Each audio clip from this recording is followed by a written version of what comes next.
Hello guys, ഇത് കാപ്പിക്കുരുവാണ് കേട്ടോ. കാപ്പിക്കുരു ഏട്ടൻ നെല്ലിയമ്പതിന്ന് കൊണ്ടുവന്നാണ് കേട്ടോ. കുറച്ച് പൊടിച്ചു, അതിപ്പോൾ കഴിഞ്ഞു. പിന്നെ രണ്ടാം പ്രാവശ്യം കുറച്ചൊന്ന് ചൂടാക്കിയിട്ട് പൊടിക്കാൻ പറഞ്ഞിട്ട് എന്താണ് വെയിലത്ത് വെച്ചതാണ് കേട്ടോ. അപ്പോൾ നമുക്കങ്ങനെ കാപ്പിക്കുരു പൊടിക്കുക. ഇത് നല്ല മണമാണ്. ഇത് തന്നെയാണ് നല്ല എന്ത് മണമെന്ന് പറഞ്ഞാൽ ആ കാപ്പിൻ്റെ ഫ്രഷ് നല്ല കുരു പൊടിച്ച് നമ്മൾ പാക്കറ്റ് കടയിൽ നിന്ന് വാങ്ങിക്കണേക്കാട്ടും ബസ് നമ്മൾ ഒറിജിനൽ ഇങ്ങനെ പൊടിച്ച് ഡയറക്റ്റായിട്ട് വരുന്നതല്ലേ, നല്ല മണം. അത് പൊടിക്കുമ്പോൾ തന്നെ ഒരു ഭയങ്കര കാപ്പിൻ്റെ ആ ഒരു മണമാണ് കേട്ടോ. ഇനി പൊടിക്കാം കേട്ടോ നമുക്ക് കാപ്പിക്കുരു. വേണ്ട ഇത്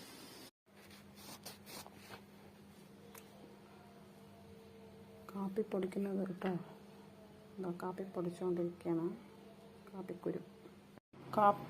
കാപ്പിക്കുരു അങ്ങനെ പൊടിച്ചു കേട്ടോ. ആ മൊത്തത്തിൽ പൊടിച്ചിട്ട് ഇത്ര കിട്ടി കേട്ടോ. ധാൻവിയാണ് കേട്ടോ കാപ്പി കുടിക്കുന്ന ആൾ. അവൾക്ക് രാവിലെയും വൈകിട്ടും നുള്ളു ഇട്ട് കൊടുക്കും. അവൾക്ക് പാല് തനിയെ ഇഷ്ടമല്ല, അപ്പോൾ കാപ്പിയാണ് ഇഷ്ടം.